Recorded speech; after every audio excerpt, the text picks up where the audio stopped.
of Creative Trust, I am Srinath, CEO of Hammer Advertising, welcoming each one of you to this webinar. Thank you. It's such a wonderful experience being part of this very relevant and first webinar Pepper Awards is conducting in association with AdGalley. As you all know, Pepper Awards started 13 years back from being a Kerala-focused award show, has today become South India's #1 award show and arguably the second best award show nationally after Goa Fest. Pepper Trust is focused on building a forum where advertising agencies from Kerala come together to discuss issues related to the industry. We would ideally like agencies from all over the South to be part of this togetherness to focus on issues related to the industry. This is probably an occasion for agencies to come together.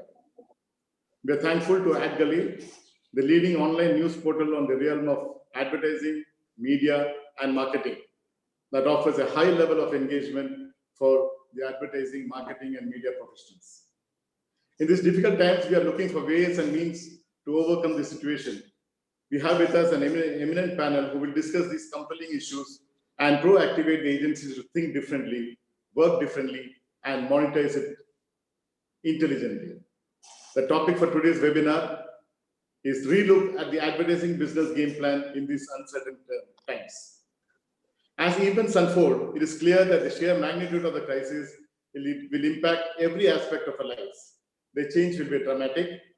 Advertising models as we know them could be disrupted, which means that new systems could very well emerge where agencies might have to reinvent, media relook, and clients reassess.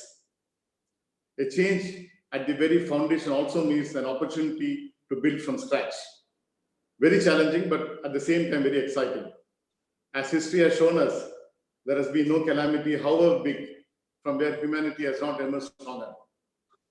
As Richard Bach rightly said, what the caterpillar calls the end of the world, the master calls it butterfly. So let's get ready and make the biggest challenge that we have faced so far into a great opportunity. We have with us an eminent team of panelists who will discuss the current scenario and probable outcomes for our industry. I'm pleased to introduce to you Abhijit Avasti, founder Sideways Mumbai. Hi. Naresh Gupta, CSO and managing partner, Bang in the Middle, New Delhi. Hi. Mithila Saraf, business head, Famous Innovations, Bangalore. Hi. Mithun Appaiah, CEO and Executive Director, Innovative Foods Limited, Bangalore, the owner of the brand Sumeru. And Lei Kelly, the co-founder, Bloombox Brand Engineers and Origami Creative, and the president of the Advertising Club Bangalore, will be the moderator. Lei, as you know, has been building brands with passion and a purpose for 20 years now. His boutique creative firm and brand consulting entity have grown to be a family of around 100 now with multiple interests. He's also into other F&B businesses like Flying Squirrel Artisan Coffee and Brown Apron online fresh cut specialty meats. Over to Lei to take you through the session. There you are. Brilliant. Good evening, everyone. Hello. Hi, Light. Hi. Great to have a superb turnout. I think we are at around 91 now. Let's very soon going to cross the century mark. So hope everybody is doing well. And first and foremost, thanks to the Pepper Awards team for the opportunity to host this panel. It really gives me immense pleasure to host this panel, especially since I am from the Kerala land itself. So, and for me, this is the closest which I can be in Kerala, other than probably change my virtual background and be in Kerala that way. You know? Nice. That's a good one. Yeah. So welcome. That I'm coming back into the webinar mode here. So it's so glad to see that there's so much of great work done in Kerala, especially the healthcare machinery there. Kerala has become like a global benchmark today. And I think it is a truly great movement for everybody to be really proud to be a Malayali that way. And And what a time we are living through. And none of us probably have gone through, I'm sure none of us have gone through anything like this before. And I hope all of us have great positive stories to share with our kids and grandkids, and after we cross through these stormy times, right? So all of us who have gathered here today to listen to the perspectives on what the future of advertising business is going to be like, let me tell you, we don't have any answers. So don't go away. Future is a very powerful word that way, and we all wish that we knew what the future is like. But let's see. What we're going to do today is give you a lot of perspectives, a lot of great perspectives from great leaders who are here. They're going to give you perspectives from their own experiences of what they've seen around them in the last 2 months. And I'm sure you can gather enough and more of wisdom to chart out what your future, a future that you can create for yourself, because finally, that is what brands are all about, right? We want to create a future which we desire to create. So coming to the speakers, quick introduction. We have 4 stars here with us. Starting off in alphabetical order, Abhijit Awasthi is the founder of Sideways. He's been in business for 21 years, worked with a lot of iconic brands, Cadbury, Asian Paints, Tata Sky. Abhijit co-founded Sideways in 2015, and the whole vision has been to build a creative problem-solving unit. And he loves to boast about his huge family, supposedly 35 cousins, or what is it, Abhijit, now? 35 first cousins. 35 first cousins. Yes, awesome. So, and he's visited 23 out of the 29 states. I'm sure Kerala is also included in that, right? Oh, of course, 100%, 100%. No, Right up then there otherwise among the I would. states. Yeah. So no, I was going to ask you also to put up the virtual background if you've not gone there yet. Right up there amongst the states. I want to revisit as soon all this is the lockdown goes away. Awesome. Next, we have Naresh Gupta. Naresh is the founder and chief strategy officer of Bang in the Middle. Again, Naresh used to be is an archaeologist at heart, but now he's doing a different kind of a digging here in Bang in the Middle. He leads the strategic planning function for a slew of blue chip brands there, and is a very regular columnist in a lot of trade and newspapers that way. So welcome, Naresh. Thank you. Glad to have you here. Thank you. Next we have is Mithun. Mithun, like Srinath introduced, he's the CEO of Innovative Foods, makers of Sumeru frozen food brand. A very seasoned professional in food and beverage industry. I know him otherwise also like filled rich experience and expertise across all functions of a business, whether it's sales, marketing, logistics, business development, e-com, whatnot. So he's a wealth of information. So if you have any questions to him around anything about business, you can shoot to him. He's been very instrumental in creating innovative business ideas, a lot of roles, like I told you, and mentor to a lot of budding startups as well as business management professionals too. So you want to be mentored, reach out to him. And welcome, Mithun. Thank you. Thank you. Yeah. Next, we have the only lady on the panel, Mithila Saraf. Mithila, I guess, is the youngest of the lot, but then young doesn't define anything, and young is better in our parlance in terms of creative and advertising. She is the business head of Famous Innovations and one of the starting members of Famous Innovations. She studied economics and communication in New York University, worked with the likes of NBC, CNN, IBN, Education Times before jumping into advertising. She's played a very integral role in Raymond, Mahindra, Titan, and some other brands. And she's also nominated as the South Asia Youngest Achiever of 2016-18 by Campaign South Asia, and also features in the Impact 30 Under 30 winners. So welcome, Mithila. Glad to have you. Thank you. So happy to be here.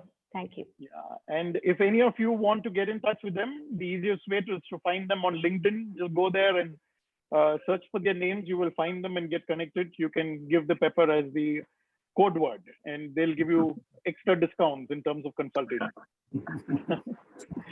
So, lady and the gentlemen, thank you. Thank you, Thank you so much. much for taking time out and being here today. Welcome to Pepper. Welcome to Kerala, the virtual Kerala. So let me start jumping into the first question immediately. See, I'm sure in the recent past, all of you all will agree with me that we have been bombarded with reports and white papers and so many things coming our way, right? Industry forecasts, consumer behavior reports. What is future of work going to be like? And then at the other end, there are these aspects of job losses and cut downs and salary cuts and then work from home. And then this new term, which is their new normal, new world order. And there is some lot which is coming. What is the new normal? It is nothing is going to happen. Correct? And along with all this comes this amazing confusion saying that, okay, where do I fit in? How will I survive in this world? If there is a new normal, should I be changing anything? So the first question to all of you is, according to you, what is future like through your lens? What is going to be some of the major changes which you are foreseeing? It could be anything to do with advertising media or with regard to your business category or consumer too. So opening remarks, I think let's start with the lady first. So over to you, Mr. Thank you. Yeah. So I think you said it in the beginning. That was going to be my answer to this question, right? What is the future? Nobody the hell knows. Don't let anybody tell you that they know what's going to happen and what isn't. In the last 2 months, I think everybody has turned into an expert of this situation that we're in. But if you went back to 1st March and you asked any of these so-called experts, like, what do you think of the next 1 month? Not a single one of them would have told you that we're going to start a 2.5-month lockdown in this month. So let's not kid ourselves that any of us know what's going to happen in the future. All we can do, so what's in our hands, right? We don't know how the situation is going to turn out. We don't know what's going to happen. What is in our hands, what we can do is right now we have to realize that when things start opening up, when we start getting back to whatever form of normal there is, it's going to be a cutthroat world out there. It's going to be a world where each and every one is for themselves. People don't have jobs. People don't have work. We have to get our hustler mindset on, each and every one of us. If we don't 24/7, if we're not thinking about what are some innovative solutions we can bring to the table, get out of advertising, get out of I'm the client, I'm the consumer, who am I? Common sense solutions. If we are not coming up with that, if we don't have our hustler mindset on, we're already falling behind. So that's what I will say. That's the only thing that I feel we have in our hands. Rest of it, nobody can tell you. What's good. Okay. Awesome. Abhijit, your opening remarks. I think it is, all of us do know that we are all trying to crystal ball gaze, trying to get a sense of what might happen. And of course, no one can predict. I can just say from my individual lens, because like she said, there are lots of experts out there. I can talk about us and sideways. In some manner, actually, I feel we were built for a company, for a time like this. And the reason I say this, and because my perspective is a little different, because actually advertising is less than half of what we do. And actually what's helping us now is the fact that 4 years back when we started out, we had diversified into many things, whether it's building tech stuff, product design, service design, and other kind of solution. So I think what's helped out in a way, and it's related to the fact that no one knows what's going to happen, is at least personally, I find ourselves equipped to take on many things. And I think that's really important. There's no one dependence on any one source of, if I can say, revenue, or only one knowledge of only one domain. So yes, the best we can all do is be prepped up to take different kinds of opportunities that come our way. And the fact that we can attempt to address our partners' issues in innovative and different ways, that's the mindset that we need. And if we have the wherewithal already, which we have been fortunate enough to have been building over the last 4.5 years, I think it will only work out better for you. Okay, so if the skill set is wider, then there are lesser chances of you getting impacted. Is the point? Yes, definitely. I mean, Awesome. I can say that from personal experience. Real-time experience. Mithun, what is your view on this?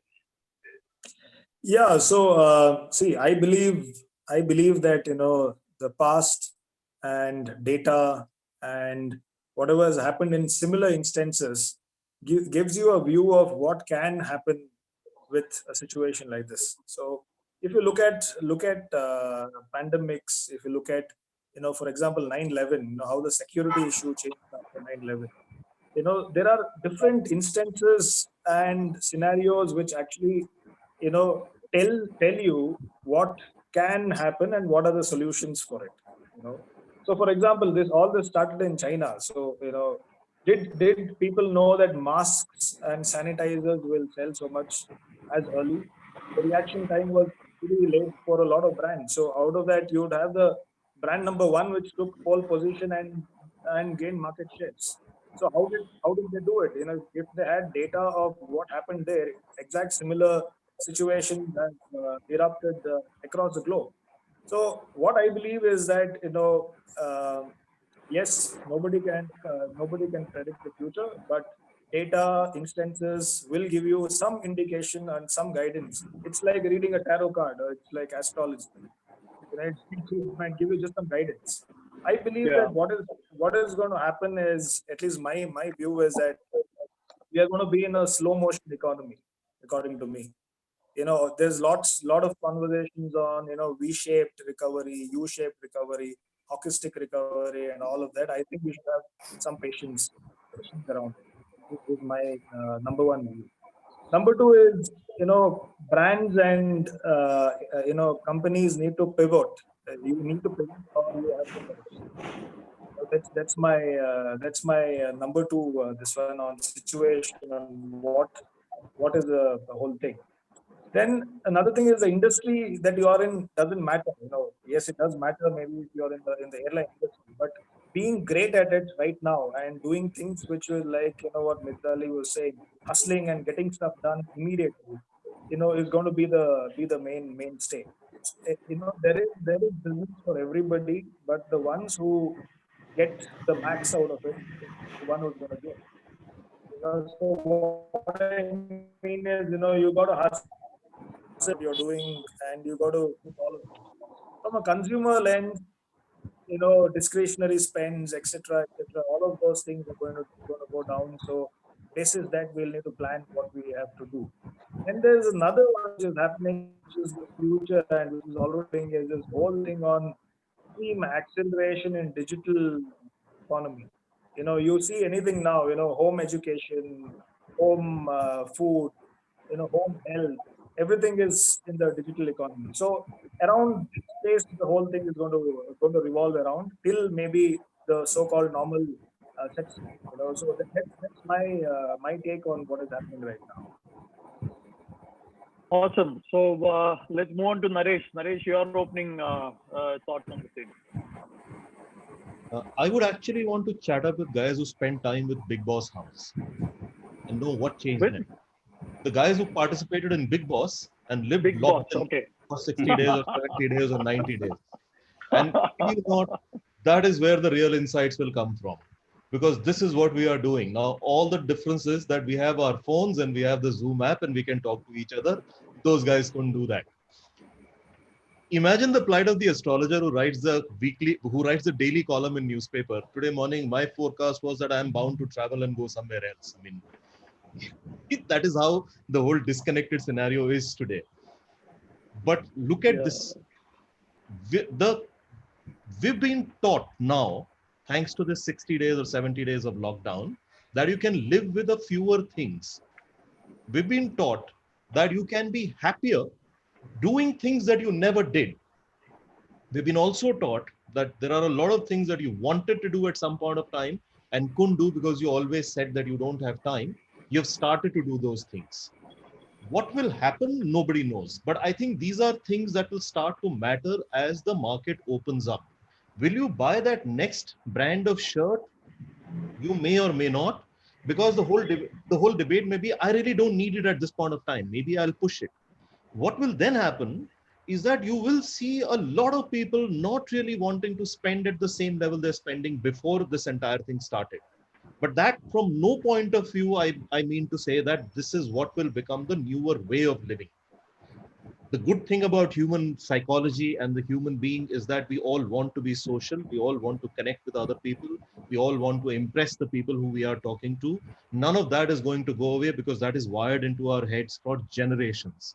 So just a bit of lockdown that happened for a few days, or a lockdown or a pandemic that is happening, and we are learning about washing our hands, which is quite bizarre. We should have washed our hands even otherwise. But that is not going to be how the world would be moving on and how the world would be becoming. Now, the consumer market contraction is not new. This has been happening since 2008. Now, if you pull out the automobile data, which I think is the best symbol of how well the economy is doing, you will realize that from 2008 to 2020, the market hasn't grown.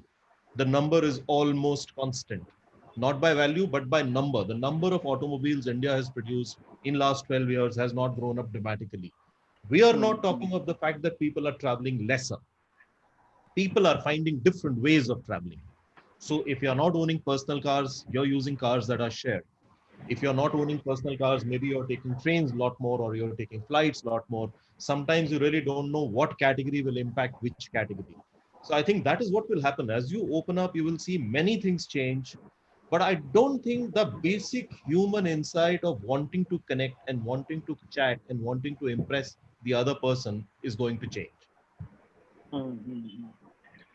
Awesome, great. That is superb, diverse perspectives, and what a lovely start to this particular webinar to hear nice, diverse perspectives. And it's good that we are not repetitive too. Four diverse personalities have given four different takes on this entire thing.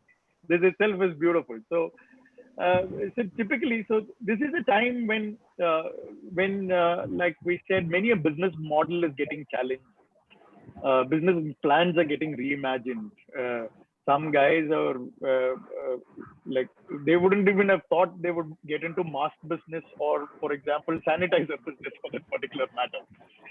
But then, anyway, it applies to every industry, including advertising. So since the topic is here to do with advertising, we've seen a lot happening in our lives, from traditional to social to digital to videos ruling the roost. Now everything is video. For complete focus is around video. Low cost videos is where the focus is.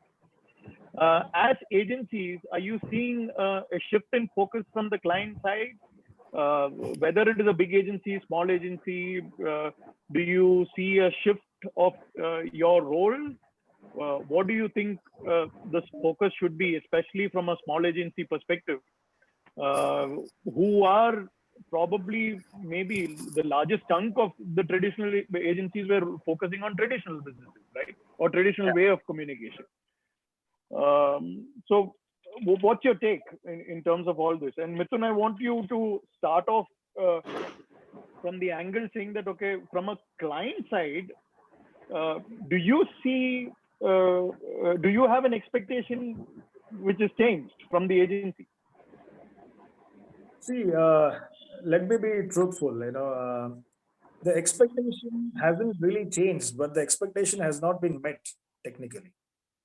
So for example, see, invariably businesses, today are looking at marketing from a lens of return on investment very clearly. Yeah.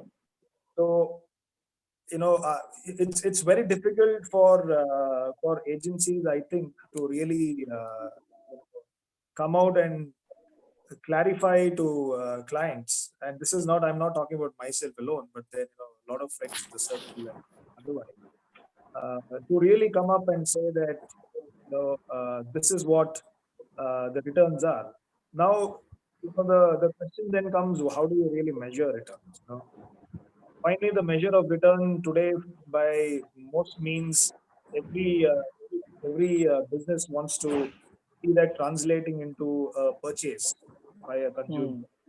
So that's a it's a sticky conversation invariably. But then I think in going forward, I think agencies, support functions, internal, external, they have to look at it from that perspective. That is the number one.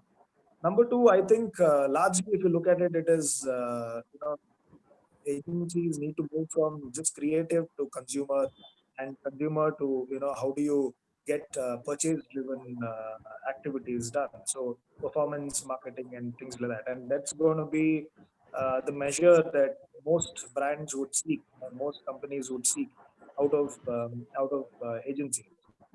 you know uh, Another thing is that what I believe is that if that's not possible, I think it's good for agencies to say no, agencies to say that it's not workable, and find solution which can convey the ROI message a lot more clearly. So I think it's that, and I don't think really things have changed dramatically, at least in my experience. But then what clients would seek now is hard coded, hard coded output driven marketing is what clients would go for, right? Okay.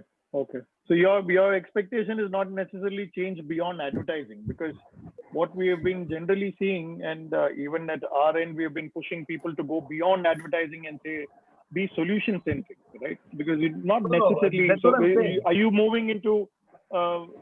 Is your expectation from a typical agency change? Is the only thing which I wanted to know.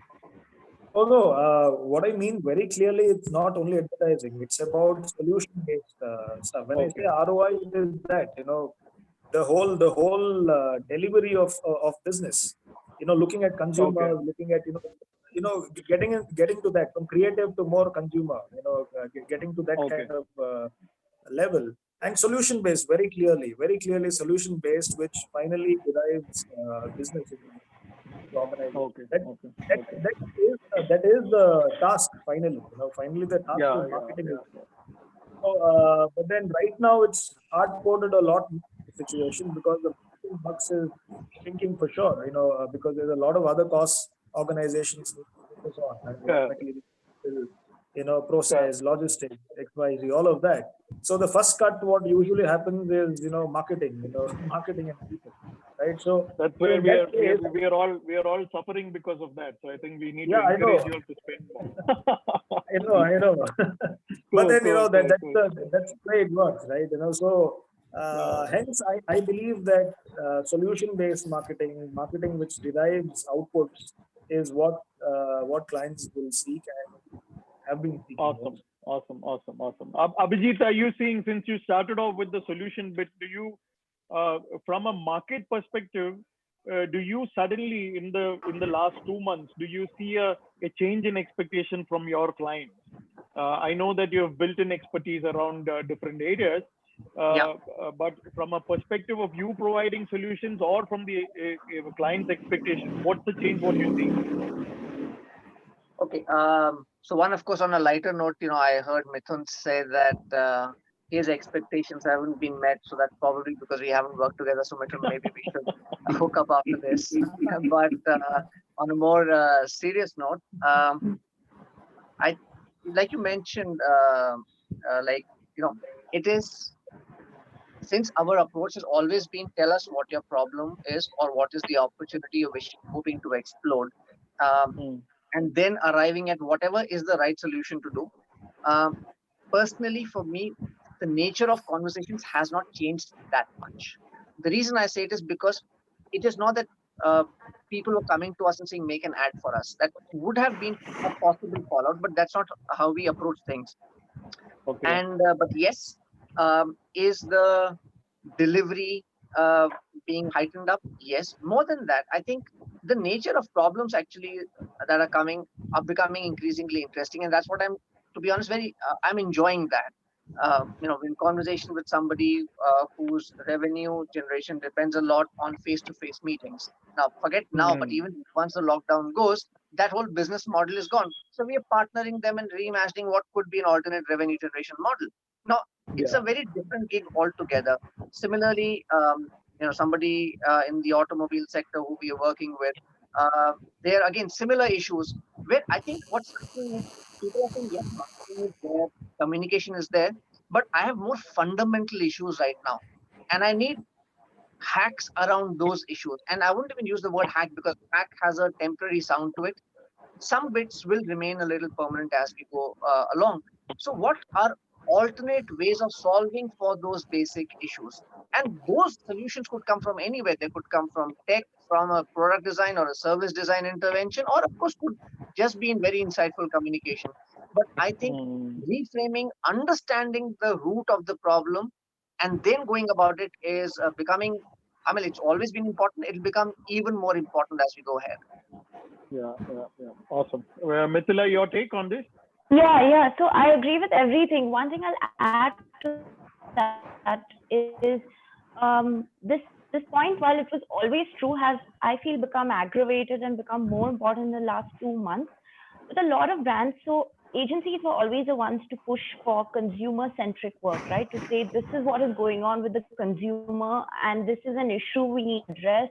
This is a problem for the consumer we need to solve. But a lot of brands and companies had, maybe not so much in FMCG, but other categories had become a little insulated in their own world.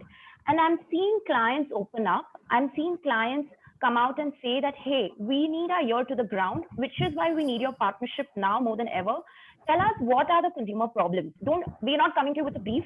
You tell us what is a relevant consumer problem that you feel we can step into and solve in a meaningful way. So I think that is one shift I have seen. It was happening for a few years, but it has gotten aggravated in the last 2 months. And that is why I think agencies are really poised to give better answers because our intelligence lies in consumer intelligence. It's about saying that we understand the consumer better. And that's what I hope that we'll be able to bring to the table. What we used to call outside in is now kind of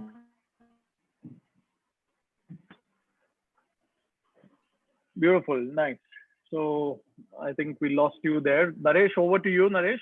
Uh, Can I hear? Can you hear me? yes, Yes, we can. go on. So at least I can say this with absolute surety with Abhijit and Mithila around that the large agency model is broken. And that is the reason why all of us walked away from large network agencies to set up something that we believe should the large agency be doing. I'm sure between the three organizations are templates that the large agencies would want to copy. I mean, I keep saying that the Wonderman Thompson model is the model on which Bang in the Middle works. If they want to learn how to make that work, come to me, I'll teach you how to make that whole thing work.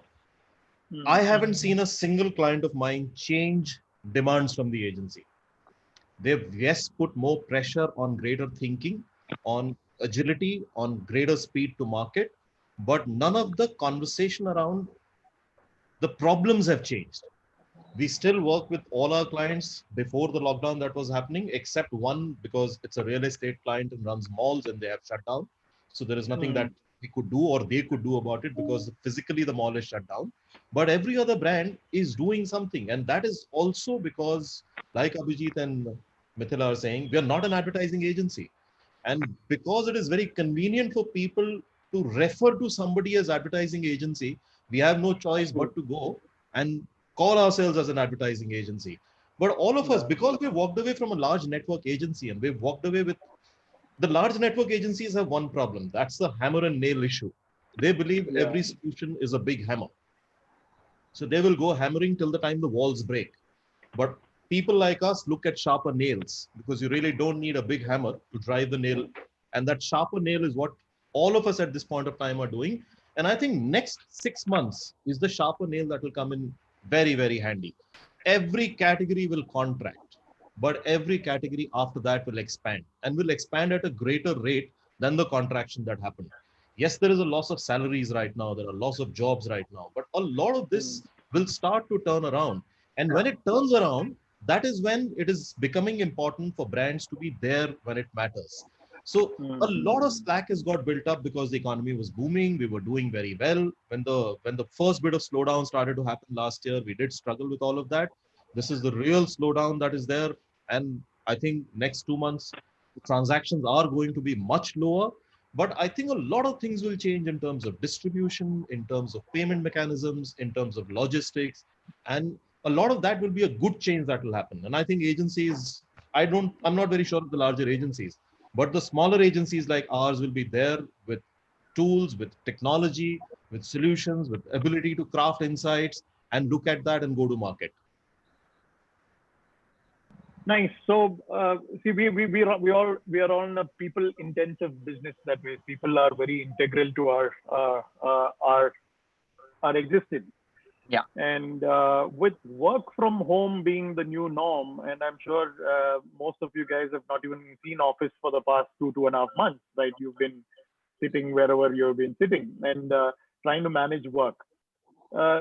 So along with this, I personally have seen me go through a lot of changes in terms of work from home, managing teams, productivity, motivation. There is so much which is getting challenged, right? So what has been your experiences around people, and what do you see as the biggest challenges which is coming our way or which you've already faced, and how could we possibly overcome these? Yeah, I can go first. Go for it, Abhijit. Go for it. Yeah. So for me, I'm like, a lot of people are saying that this will become the new normal. I'm like, to me, that is hell if it becomes, okay. We are for us, the secret sauce is when people come together and sparks fly. For me, this WFH is more like WTF. Okay. So I'm like just waiting to get into office, to be very honest. And this is what I hear from pretty much all my colleagues. Yes, of course, we are managing. Okay. We are all trying to keep ourselves inspired, inspire each other, motivate each other. So like everybody else, everyone's coming up with their own methodologies of keeping the mojo going. But are we, at least our business, you need people to come together. How much will you brainstorm just sitting in front of a screen? You need a little masti, yahan jaake piche kisi ka tapli mari, you sab chahiye. You need that. Unfortunately, we need to be little kids. We can't be holed up inside one little screen and expect our brains to fly. We're not like that, unfortunately. It might be kiddish, but well, that's how it is. And I think that's what gives the magic in the kind of work that we do. So, quite honestly, from my side, I'm just waiting to just go to office. Missing office badly.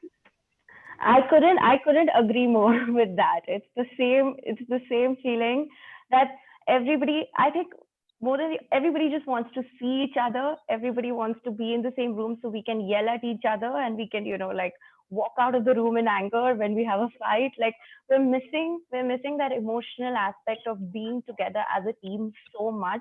People are calling me every other day because in Bangalore offices are allowed to be open now. The whole team is calling and saying, when are we opening? When are we opening?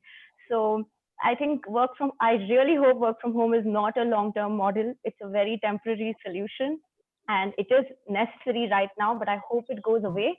But one good thing that has come out of this is that I feel that our trust in each other has increased a lot more, right from the founders, CEOs that we have here all the way down. I think that mentality that only if somebody is sitting in front of me or sitting in office 24 hours or 12 hours, 10 hours, is that person working hard? Is that person working a lot? That mentality, I think, has shifted because we know that no matter where we are getting work done. So one model that I hope we will be able to do more of, that we were already doing as an agency, is not work from home, but work from anywhere, right? So when things open up, when you're allowed to go out, go sit in a park, go sit in a cafe, go sit on the street, we sometimes, one of our clients is Van Houston, we sit on the steps of the store in Indranagar and work out of there. Like that kind of mentality that you don't have to be in front of your boss to be seen as working. That I think has changed, and that's a good thing. And that I hope will lead us to work from anywhere, not just work from home. But yeah, this working on a screen has to change, has to go. It can't. So WFH to WTF to WFA. Awesome. Yeah.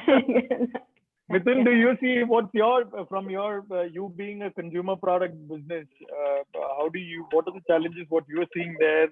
Are you enjoying it? Are you facing challenges? Yeah, so I can't say I'm enjoying it, nor can I say that I'm facing a challenge. Really, I'm in an equilibrium, I think, in this piece. But I agree with the advertising guys. If you don't go to the tapri and you don't do all that bit, you don't hang around on coffee, all that, your ideation won't fly. And obviously, you used to do it so much, that this is crazy for sure. I heard from everybody. In terms of our business, we've been able to manage it pretty okay, well, despite the work from home kind of scenario. And I heard, I think, Mithali saying that, the trust bit. I think one of the most important things is to trust, your team and employees that, they're going to be delivering what they have to deliver, so that's as important. Number two, I think invariably, if you look at it, a lot of industries have this whole phenomena of really remote locations from where people work. The only difference right now is that you really can't go out and sit in a cafe and work as yet. Once that happens, maybe things get eased out. The home bit, I think, is the bigger challenge. That's what I hear from everybody. Home and home and home. Work from home. I'm okay working from a park. I'm okay working from a cafe and stuff like that. In terms of our business, again, our sales teams and our ops team, they need to go to stores to do order taking. We had tried out, phone order bit, which didn't work too well, but then we still did that as early as times from the lockdown times. But for me, if you ask me personally, for me, I don't mind working from home, but I should be allowed to go out and venture out also.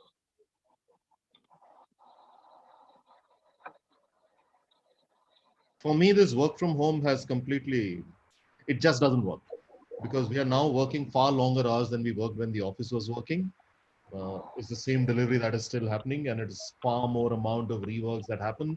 Our business, as Mithila was saying, is completely iterative. You sit with each other. What can happen in 15 minutes will not work for 15 days in work from home. You will be going around and round and making jalebis every day, and it's not going to come out because this whole bit of work from home is actually very, very complex. See, work from home comes from the software business. It works for them because they do a very formatted work. There are very standard process put down. There are very standard operating process that they have. You have only that little screen because that is all that you have to do. What you keep feeding the code that you're feeding and it keeps working. The machine keeps churning. Our business is not that. And I suspect lots of business are not like that, which is why work from home can never be the normal. It is just the temporary thing that starts to work. And maybe advertising agencies are notorious for long working hours and people really do work long and stuff like that. It's also because advertising starts pretty late and people do not really start at 9:30 in the morning as many other industries start. Maybe that will start to get a bit of a balance when the offices reopen, as and when they reopen and the full strength starts to happen. But I don't think this experiment of work from home, many of us would want to repeat.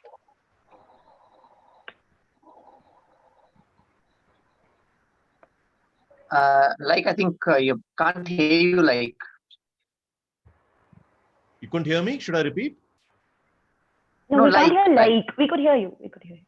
Yeah. Okay. No, can't hear you. No, Can't hear you. can't. I've come a little closer to the screen. I don't know. Is it better No, now? no, no, Naresh, not you. Like, Okay. Okay. yeah.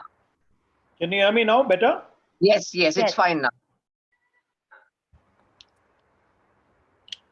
I'm guessing I'm all right. Yes. So anyway, I'll keep moving on.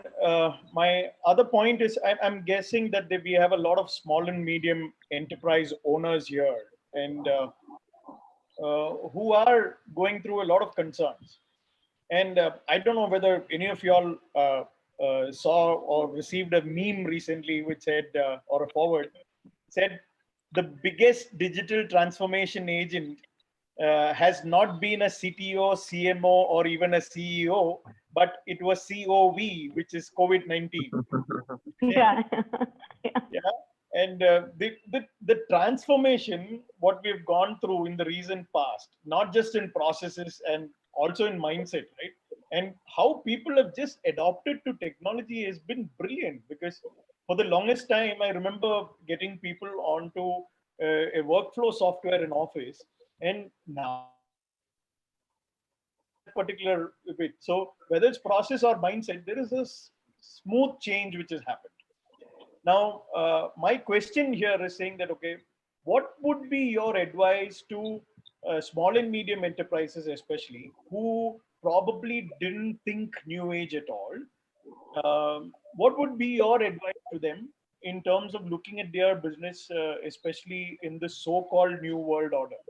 Uh, Digitally transform themselves in some form. So, what would be your advice to them? If you could touch upon one area, we could probably it could be a great takeaway for them. So, Mithun, we'll Yeah, start with you.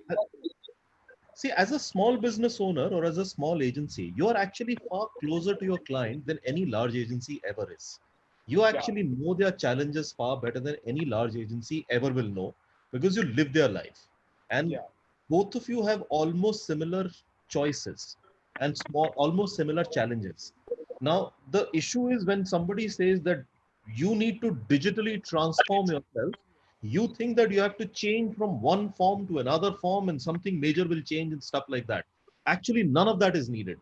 Your original business was solving a problem for that business owner and giving him a solution.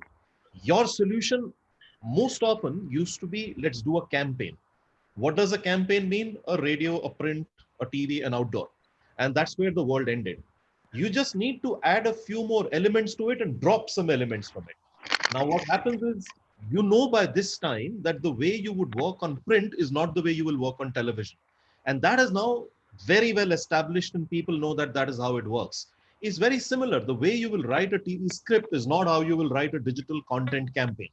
And if you can just learn that little bit of skill and at that little bit of taking one idea and crafting it for another medium, you would actually start to solve a lot more problems for your business, guys, and do a lot more, find a lot more joy in what you are doing as an agency.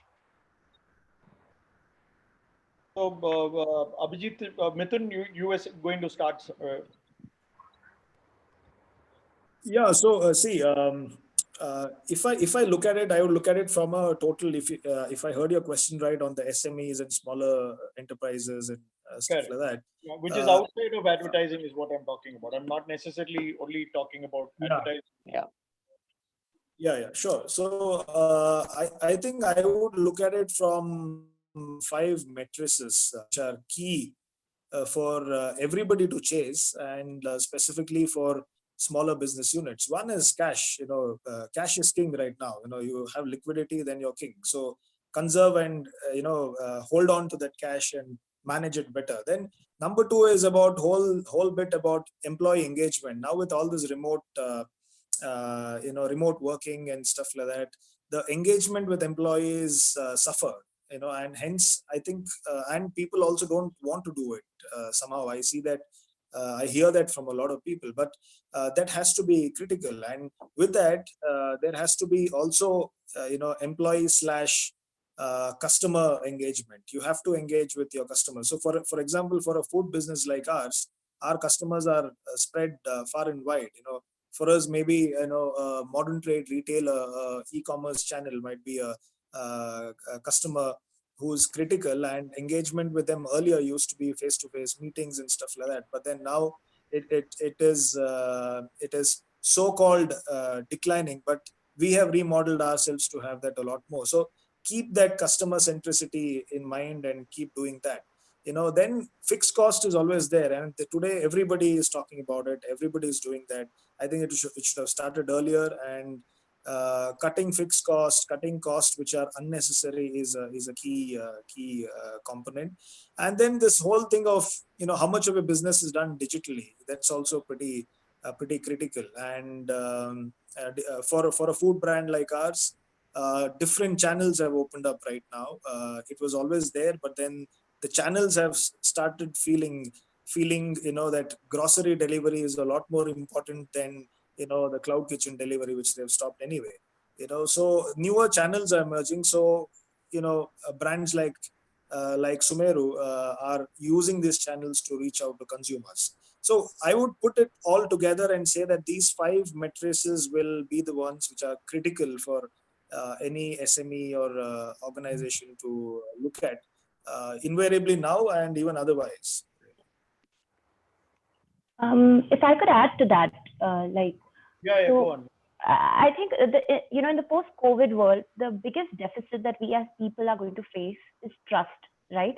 We're not gonna trust anybody. We're not gonna want to be near strangers. We're not gonna want to share a cab or share a table with a stranger. It's a very sad truth, but if someone sees someone coughing on the road, they move 5 feet away, right? If you see someone that's sick, you're not going to go and help them. You're going to think, oh my God, I should get away from here. So that fear and lack of trust is going to plague all of us. It's going to plague all consumers as well, right? And that's where big companies, not just agencies, but all big companies will have an advantage because they've built a lot of equity over the years. Like tomorrow, you'll think twice before going and staying in an Airbnb home because you're like, you don't know whose home it is, how clean they keep it, who stayed there before. But you're going to be okay thinking if you have to go stay in a hotel, go stay in a Taj, you'll think, okay, it's fine. I can trust Taj. They will keep things safe. They will keep things clean. So big companies already enjoy that equity. For small companies and small brands, small agencies, I think now's the time to build that equity, to build that trust, to create more and more transparency with consumers, with whatever you do, to give them that reassurance and stick to it. Like we work with a brand, it's not a very big brand, it's a real estate brand. And they said the only KRA, whether you're marketing, whether you're anything, the only KRA for all of them is that not a single person should get sick in their entire resident community. So that's what will build their equity in the long term. So smaller companies that are not as well known, not as big, that's what I feel they need to work on and focus on building trust and building equity through their actions as much as through their communication. Abhijit? Yeah, so like to your question of about the digital piece, your original question. So I would put it this way that we've all been forced to sample some bit of digital stroke tech, whether it's on the supply chain side, whether it is on the engagement side, payment side, etc. The way I would look at this, uh, everyone, and I don't say this from a point of view of a business owner, whether it's a client or an agency, anybody, even the man on the street, if you've got exposed to it, think it through properly. If it did help you, continue it. If it didn't, then you don't have to lag on to it. What I mean by that is, for example, for all my rant against Zoom calls and Hangout meets, do they serve a certain purpose? Yes, they do. Which means tomorrow, many a times all of us have been summoned by clients and said that, what, come over. And if it was a meeting which could have been solved, just with a phone call, but we were in this habit, nice, aamne samne aao, and tabhi baat hogi, and this reason you would go. But now, I think when you tell them, should we just knock it off over a video con, I think they will be amenable to it. Having said that, let us also not make that a practice that because magic does come when you come together, that no, let's just become lazy and not even take the trouble to go this. I think we've got a certain kind of exposure. We should figure out where it can help us and where it won't. That's one part of it. I think a certain amount of detox from it is necessary, which needs to be done every time and now. So from my point of view, I know that there are some new tools I've learned. I will continue to carry them, but there are some which I'm certain that the day I have an option of not using them, I will not be using them. Okay. But just as an aside to the point that Mithla made, what's nice is in a statement that she made, the inherent nature of human optimism comes out, and everybody thinks कि इस बार lottery मेरी लगने वाली है, because on one hand she said, there are these big brands of big hotels, like she gave the example of, say, somebody might say, let me go to a Taj because I'm speaking to a couple of people in the town for in something. Their thinking is little different. They're like, what? People are going to say, I'd rather go to a small Airbnb. उसने ढंग से साफ किया होगा, 2-3 कमरे. At least they will be nice. Who wants to go to a place where there are going to be 1,000 rooms? Yeah. So the big guy feels it's going to be great for me because I've earned the trust and I have sort of like a machinery going for me. And the small guy feels, what? No, I will give personalized attention and therefore I will be able to rid people of their fears. What's nice about this is that I think everyone can find the strength and play to their strengths. They just need to be smart about it, believe in it, and approach it with a lot of optimism. So point being saying that there's so much of opportunities, you just need to look 100%. deeper. Yeah, you just need to look deeper. Like they saying that there are so many unicorns which is born out of a downfall, a pitfall, or a recession like this. So I'm sure that there is a lot of thought process going on. Zoom itself is an example of suddenly coming out of the blue and becoming, they're already a unicorn of sorts. So we might have lot more great stories in the coming days. So uh, this along with this this time, typically advertising typically works on wafer thin margins, and it's going to be a struggle for the industry at large. Like in Ad Club Bangalore, we did a survey and we found a big drop in terms of the spends and stuff like that.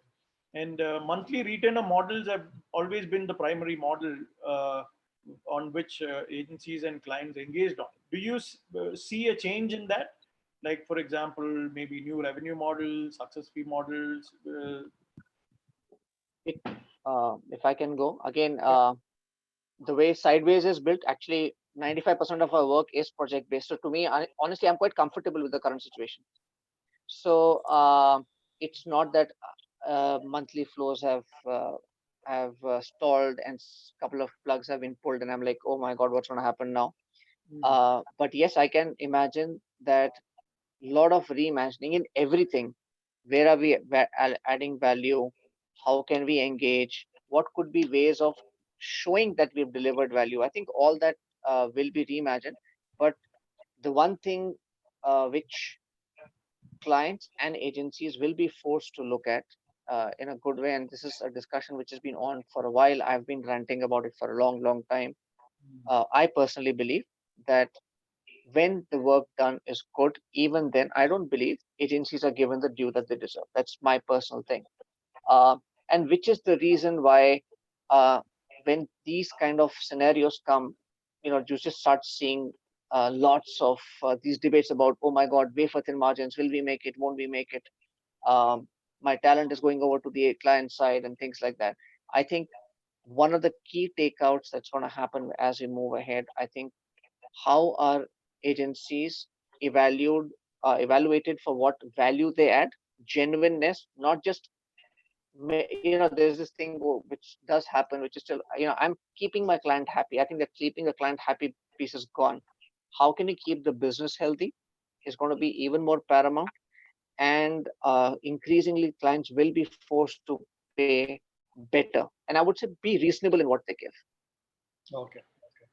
Naresh? The business will be under pressure. The business will be under tremendous pressure, at least for next 6 to 8 months. And that pressure is not going to ease off. So almost every client will come back to you and ask you for a rate cut and you really can't fault them because they have seen their revenues dip. I think agencies, and they were working on a retainer model for a very long period of time, will be happy doing a lot of project work. So that hybridness will start to happen with many, many agencies. The biggest of agencies today are doing projects. They don't have issues in doing projects, and they're doing projects for biggest of clients. I know of many brands who don't have an agency of record. They are happy working with any agency at any given point of time and pay them for that project. If the large agencies are doing, I'm sure the small agencies will be forced to do it. But and agencies traditionally have been a low margin business, and that, to the point of Abhijit, it's a problem that we have created for ourselves.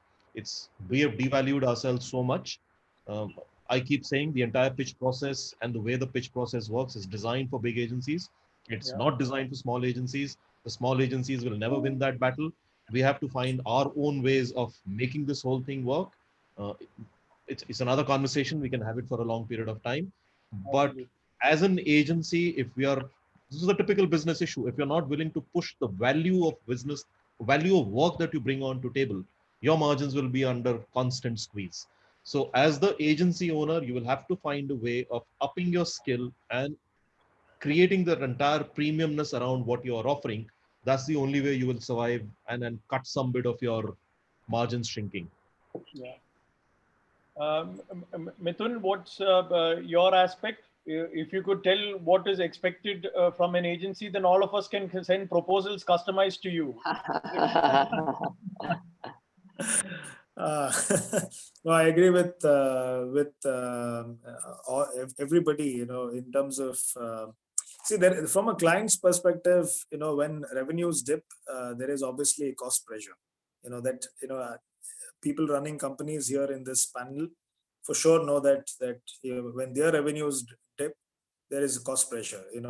So so this model of engaging on project basis, I think will take shape, and I think smaller agencies, according to me, have a greater chance now, with customers all around, clients all around, because people are looking at solution based based outcomes, and that is what will really work. So I agree with most of the panelists. Okay. Mithila, you have a different point of view on it, or is it the same? If it is the same, then we'll jump into the next question. Just a small difference. I think so. We've also been doing a mixture of retainer-based and project-based clients. One thing I've realized with the project-based brief earlier, it was always a very specific brief, right? I want to do a campaign for IPL, therefore it's a project. We've signed 2 new clients in the last 2 months during this lockdown phase, and both clients used to be on projects earlier. They've gone into a kind of like a 6-month retainer model now, both of them with the same view that right now we don't know what brief to give you. We don't have a specific brief for you, right? What we want from you is together we keep identifying what we discussed before, consumer problems, and keep solving them, keep figuring out what we do to solve them. So I think the alternate will also rise. Like I think both will go hand in hand, because clients right now in a lot more of that mindset of we don't know what to do. The annual plan is out the window, right? Earlier clients knew what they want to do, knew what they want. Right now they don't. So there is this rise of retainer also happening, but I think the retainers are smaller in this case particularly. And the component of variable to retainer is higher variable depending on the success of everything we do. But there is a risk to the project model as well in this scenario, because traditionally projects were very, very decided. Now nothing is decided. You don't know you want to do a big film or a digital campaign or what. So awesome. Sharp shooting a question which I want you to answer in probably 2-3 words. That's it. Every industry is struggling. Everybody is wondering which industry is doing well, which is not doing well. According to each one of you, which industry do you think is going to thrive currently? And let's get diverse point of view. So at least 4 industries or 8 industries is what we're going to get at the end of this. Keep it short. If I can go, I think cell phones will thrive and do extremely well. You will just see a huge up in cell phones that will happen. And I think the second industry that will do extremely well is some kind of food related business, because people will want to eat out a lot more than what they've been eating right now. Awesome. Mithila? Yeah, I'm keeping all the obvious e-commerce, etc. out of this. I think one that could be is automobile, like personal mobility, going back up. They had been struggling, going back up, because people are going to want their own personal form of mobility much more. So that's something that I think would work. Abhijit? Many, I think they will all thrive. I'm an eternal optimist for everyone. But I think specifically, I would say healthcare and education, especially those areas which are online enabled. And at the other end of the spectrum, I think chocolates and confectionery, because they'll be the smaller joys that everybody will have access to, even when the going is a little rough. Correct. Kuch meeta ho jaye. Of course. Mithun? Yeah, I clearly think that obviously if you restrict me to 2, I have actually 4 of them really, but then food being one, and food with a little more, direct to home kind of channel, which implies that, are the skills which are going to work. But food for sure is going to remain at the core, because home consumption is going to increase more than, eating out kind of a scenario. People want to cook at home, do stuff at home, have parties at home. So I food is one. Number 2 is in the ed tech kind of one, which is digitally enabled, and health. Both of them, health, food, and education. Boom. EdTech is booming. there are people actually, I don't know whether we're giving a wrong impression to people, because there are people commenting saying that looks like despite lockdown, agencies are thriving and doing well. What did you all convey, guys? We are not Good. doing badly. I'm just picking up one last question because we've run out of time and we're at, crossed an hour. But this is from the Q&A section. Like Abhijit touched upon in terms of all industries are going to do well. But what about travel? Uh, Anything and everything with regard to travel and tourism is like dooms at this point of time. Worsted sector, Kerala being Kerala, one of the biggest focus areas used to be tourism, right? And a lot of livelihood is dependent on tourism there. Now, from their angle, do you have any thought process? Do you have any take in terms of how they should be looking at? I'm guessing that there might be some people who are business owners who are in the travel and tourism space there too. So, any take on that? Yeah, so I can go because actually we are engaged and we are having conversations with a couple of people in the travel business. Um, and I will it rebound? Yes, but the nature of travel, how people travel, the areas they seek out, I think those bits will change. Their expectations of where they go, that might change. Um, I think so much of what's happening right now is also from a place of fear. Okay. And that influences all kinds of thinking, even that of the stakeholders over there. And I can give you a couple of examples from closer at home and outside. When I speak to a lot of my family who are in smaller towns in North India and some of the other places, because I'm in Bombay and obviously it is the worst hit place, the sentiment and there is no sense of enthusiasm. So, so there's a little sense of doom and gloom all over. But so many of my family members who are in small towns, they're like, "Arey bhaiya, yahan to sabai sahi hai, koi garbad nahi hai, everything is fine. It's okay, it'll all go away." So I think it's just that because around them they don't see that. I think we over here sitting are like, oh my God, it's all going to be really bad. Not nobody will want to get out of the house. So I think that makes a difference. Secondly, I would again like to draw some optimism from what happened in China. Uh, One is we've all heard of the story of how within 11 hours or few hours, the first day of opening of Disneyland got all sold out. I mean, like people would have thought that the amusement park is the last place anybody wants to go, but it did go. And on the Yeah. other hand, we've also seen the figures of Louis Vuitton. In the first 2 days, they sold much more than the previous months. So nobody can predict anything, and we're all itching to get back to normal. We just need to see somebody start that movement, and everybody will jump on. Yeah. So I think for the travel guys, they have to be smart enough in managing things, and it might not be the same destination, it might not be the same mode of travel, it might not be the same congregation of people, but we like to go out. So I think they will something good will come out. Yeah. Yeah, I think one small piece of advice that actually has come from Airbnb to somebody I know who owns an Airbnb and they rent it out to people. So Airbnb has been helping them in terms of how to keep hosting, etc. And what they realized in the US is that while overall Airbnb revenue and bookings have gone down, down, down, but the uptick they've seen is like in a 50-mile radius where people can drive and come to this destination. So the advice they have given to all Airbnb hosts is, target your locality, target if you're in Pondicherry, target like Chennai, target Bangalore, where anything that is drivable, people are seeing that as safer. You don't have to take a train or flight or anything. And that's why it's like Abhijit said, there are new sort of waves that will emerge in travel. This seems to be one of them that the US is seeing right now. Awesome. Vocal for local is kicking in there. Yeah. Naresh, your point of view, Naresh, do you have any inputs? Because I'm guessing that there are a lot of struggling travel and tourism guys in Kerala. All of it is connected to one simple thing: it's money in pocket. As soon as money in pocket starts to happen back, almost every category will see some bit of interest being coming back.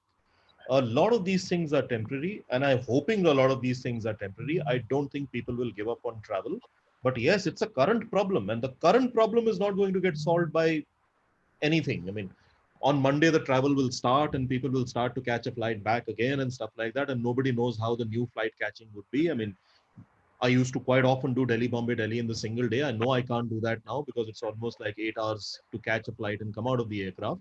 So, but it's a function of liquidity and how much of money you have in your pocket and how much of that you're willing to spend on a lot of things which suddenly you have been made to realize you don't need to spend.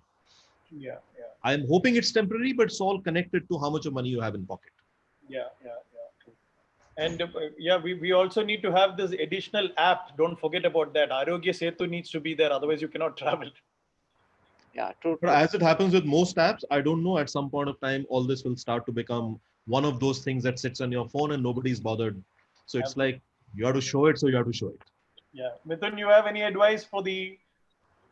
No, the travel bit, I love traveling, so, I think what's going to happen is, mode is going to change. Ideally, people are going to drive up to places. Congregations are going to be lesser. People would rather stay where they and their friends are together rather than, going to a 1,000-room hotel. Number three, if the money is in the pocket, like what Naresh said, all these three together, people will travel. People, that's something that people want to do. So they will travel, but then, they'll do it with these things in mind. Yeah. Great. So thank you so much, guys. It was a pleasure chatting up with all of you. And I know we can go on and on and on. We have enough and more of fodder that ways to continue keeping on talking. But so thank you so much. And Thank you. yeah, I will now actually pass the baton to Dr. Vinay Kumar, who is the co-founder and senior partner of Light PR and Branding. He's also the National President of Public Relations Council of India and Director of World Communication Council and part of the Pepper Creative Awards Trust too. So, Dr. Vinay, over to you for the closing remarks and word of thanks and all that. Thank you so much. Thank you. Like everyone will agree that we are on a crossroads, and it is good that the panelists have given us a lot of ideas, a lot of escape routes, and our discussion is ending at a happy note. Today, in fact, I listened to Yusuf Ali, our Lulu Group founder. So he was telling that this Dubai faced the same kind of a setup a few years back, but it bounced back. So that was a very inspiring session, lecture from him. So like that, we are all hopeful that we will all be able to come back in a much bigger, vigorous, and a much better way.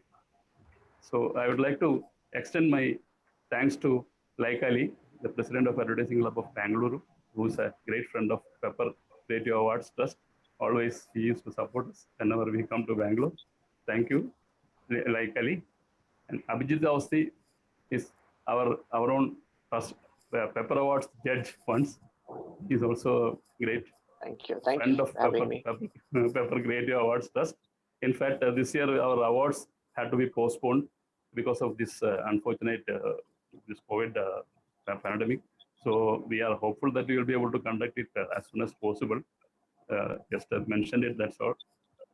And also I'm grateful to Mithila Saraf, Medhu Nabaya, Naresh Gupta, and Ad Galis, Sudhir Nair and Ganapati. And to all the attendees today, I think we have all got a good takeaway today. Thank you. Thank you very much. Thank you. Thank you. Thank you. Thank you so much. Thanks, everybody. Pleasure meeting all of you all. Let's stay in touch. And I go back to my virtual background mode.